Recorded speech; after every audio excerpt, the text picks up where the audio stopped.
I don't like this getting rid of the League One Cup. No. I think it's a silly step. I do. Because that competition was good for the final at Bluefield Road and all that, and also where are these teams already talk about not getting enough games? These teams, where are they going to get the games to develop and grow as outfits? Yeah, I don't know, but then again, the cost of putting on those games may outweigh the benefits. So it's an awkward situation, I guess, and the clubs have obviously settled on not having it.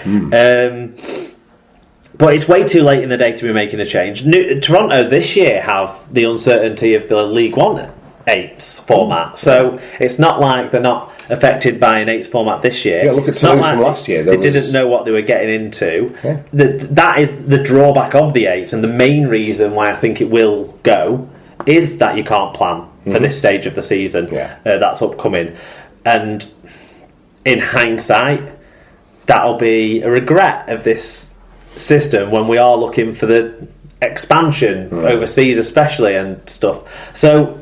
So yeah, I don't know. I wouldn't want to draw those linkages directly in terms of they've been told it's happening. I like to think Toronto are willing to jump through any hoops that are put in front of them, because that's what they've said all along. Yeah. And we'll see how we go along. Of course we will. Who's next? Mark at Wilco2205 said, "Now then, lads, do you honestly mean to tell me you did a vowel-based quiz and Iranu Uvavu didn't get a single mention?" Iranu Uvavu hasn't been doing a lot of playing recently, but there is a new Rugby League Live game due to come out at the back end of July, and I may or may not have already pre-ordered it. So the career of Iranu Uvavu will begin again. So I need to... Is he going to be maybe a Canadian? No, the Quinn Nguata or whatever his name is of his day. No, how do you pronounce that name? I thought you did a rather good job, to be honest with you. He'll start off somewhere in League One like he did at the beginning of his last career. So he'll start off somewhere like Oxford or Gloucestershire, and probably Gloucestershire actually, and then we'll see where we go from there. See how he does. Or get him in the Oxford squad and get like Tim G to announce a signing for you. I think we're overestimating how much game time I'm going to get to play this computer game as a 35-year-old man with a child to look after. But at times, I'm sure I'll be able to Nguati. That's how you pronounce it. There you go. That's it. So yeah, I'm afraid not no Iranu Uvavu, but plenty of vowels. It was great fun, that one. Good stuff. Bob Phillips, also at Dr. Bob Phillips, the biggest hero of the Super League Pod world, I would suggest. He said, "In a new quiz form, Super League Pod produces a guess the player on Vowels Alone game. Some things have never happened for a reason." Well, it happened now, Bob. It's happened now. Yeah, it was. You did all right. It was all right. Yeah, it was tricky. I needed a bit more help. I nearly threw an NRL based one at you this week to swing the balance back. Great. No, it was. Look, you can't. If you're going to make an omelette, you've got to break a few eggs. That's all I'd say about that quiz. It just gets difficult, doesn't it? Coming up with new ideas. You're coming up with a quiz. Basically, you're going to be coming up with in excess of 40 quizzes this year. Yeah, which is fucking great. Going. I even did one for the hypothetical playback episode we were thinking of doing. Well, I've had some ideas about that as well. Yeah. But anyway, we'll talk about that later too. But no, it was good fun. I always like the quiz. Okay, we're going to move on to a couple of emails now to finish off the feedback. It's superleaguepod@gmail.com if you want to email us. And we start with David Cantrell. He said, "Further to my match report, there's a lot of good stuff going on at the London Scholars. The day started when the bar opened at 8 a.m. to show the Lions match against the All Blacks. Some in the Heartlands might sneer at this, but for rugby league in the South to flourish, it must get cross-code supporters, and it absolutely must not belittle them. After the televised match finished, there was a children's tournament, followed by an under-16s match on the training pitch across the road, while the Scholars reserves played the West's Warriors in the main stadium. Finally, while the first team took on Hunslet, the London Chargers played the Newham Dockers on the training pitch. This season, the Scholars have also started a ladies' team, which played its first matches a fortnight ago in the Brighton Nines. The club is busily recruiting more players and has regular training nights." That's fantastic, and what a great story coming out of London Scholars, that is. That's the much broader reach than I knew they had. Thank you for that, Dave. Yeah, and I knew they'd started the ladies' side. I think it might have been a tweet or something from Dave that I saw about that. He was very excited to have more rugby league to watch. But yeah, the point he makes about the cross-code supporters, I think we've found a few of the people who've got in touch with us from different areas of the down south have been one of two things.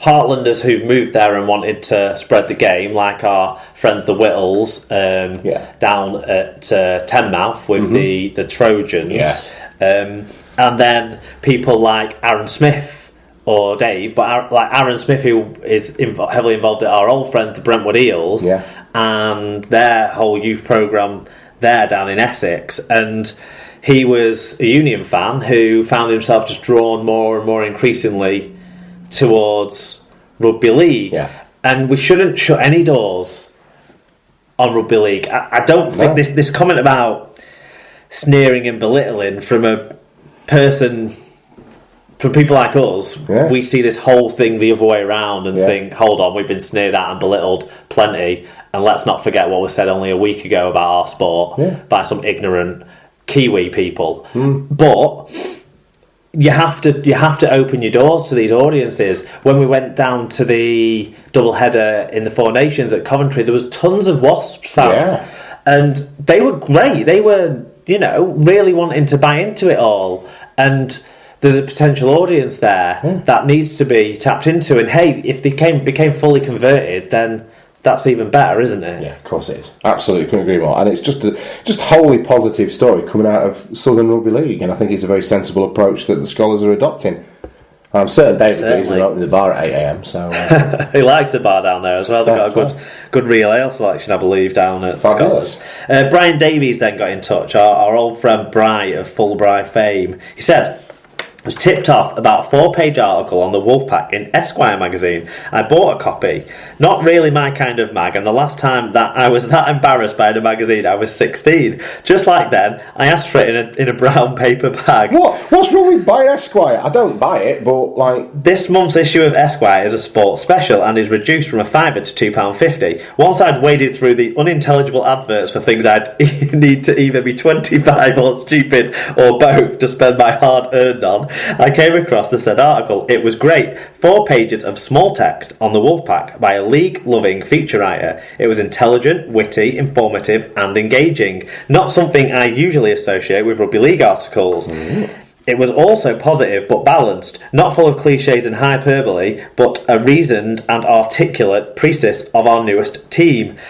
I don't know how often Rugby League has featured articles in Esquire, and I've no idea if this is considered to be a decent magazine or not, but it does go to show how Toronto are refusing to accept the Rugby League norms. Their think big, think different mentality has been a real breath of fresh air in the game. I hope our big clubs look at them and copy them rather than try and stifle them out of jealousy, which is our normal small-minded approach. The article's well worth a read. Fantastic. Have you sought the article out? First of all, what's the crack with Esquire? It's just like Loaded or GQ, isn't it? It's just like a gentleman's periodical. I don't think it's like... I think it's a notch up on the brow scale. It's not Loaded. It's like GQ. Loaded. Yeah, I think it's a lifestyle magazine for men about town.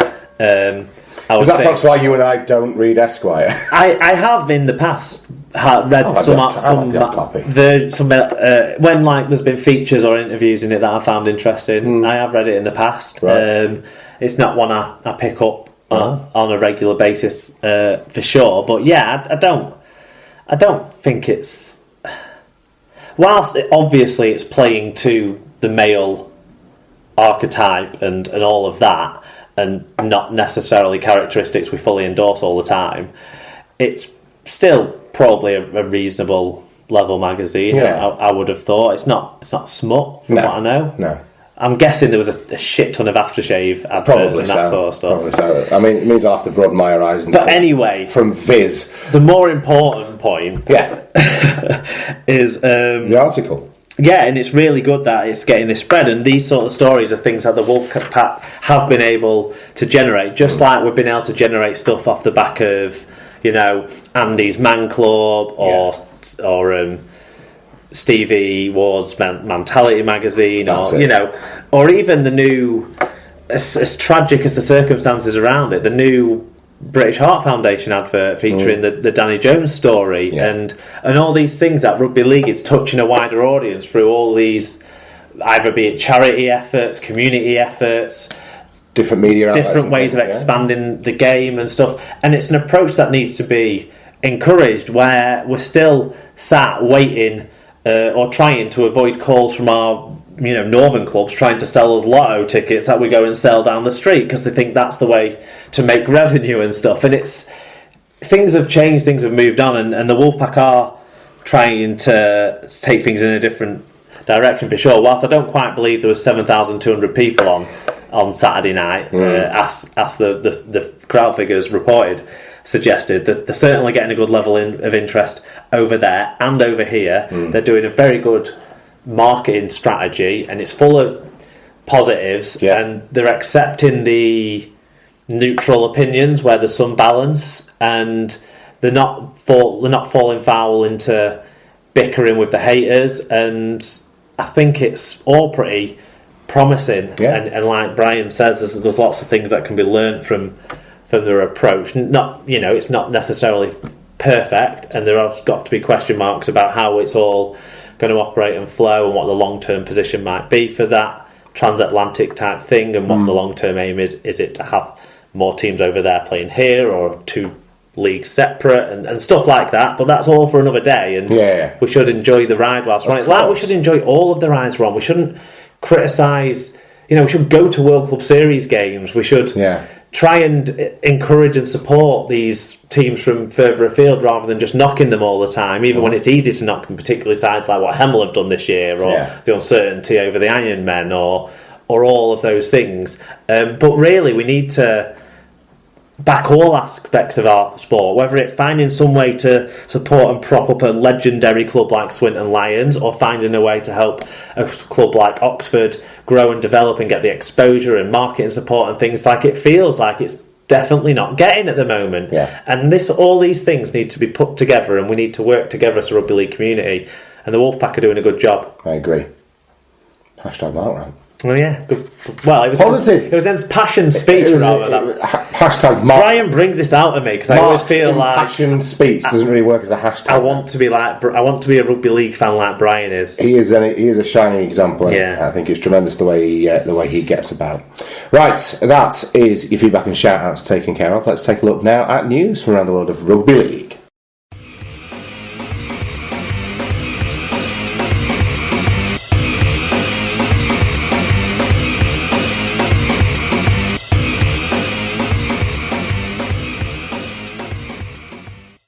So, to the news then, Mark. And it's a shortened news segment this week in follow-up to our extended news last week, since we've only had 2 or 3 days to talk about it. And we'd already brought you the news about Manu Vatuvai last week, which seems like it's been more formally confirmed in the last few hours today. And sort of cleared up that it's going to be from now, sort of thing, by the looks of it. There you go. We also talked about the young halfback Atkin going from Swinton to Hull KR, but now that's been brought forward as a permanent deal.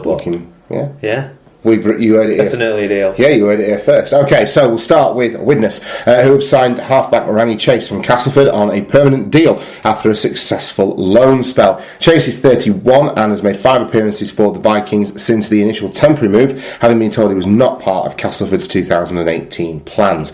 In addition, Widnes have signed 18-year-old hooker Danny Walker to a new 4-year contract after his first grade breakthrough this season. Makes sense for Widnes. They do need Rangi Chase in the squad. We'll talk about their result from the weekend later on, but he has made a big difference to them, hasn't he? Regardless of what you think of him as a player, he has made a difference to Widnes. It's given him like a totally different kind of axis to work around, and it's not just relying on sort of the speed through the line of people like Mellor and Hanbury. There's a focal point that can kind of do things that no one else really around can do. It's so uniquely gifted, whilst is also uniquely flawed. Yes. What a lovely way of putting it. Absolutely. I think it's a 2-year, isn't it? Yeah, it's a standard Widnes move. But someone who isn't getting a standard Widnes deal is young Danny Walker, who's been impressive this year for Widnes when he's come into the side. Yeah. So good luck to that young man too. Is most famous so far for that sort of standing up to Chris Hill, but he should really most famous for that tackle he made underneath the posts in a game, and I can't even remember the game it is because I can just remember him standing up to Chris Hill, where he made a try-saving tackle.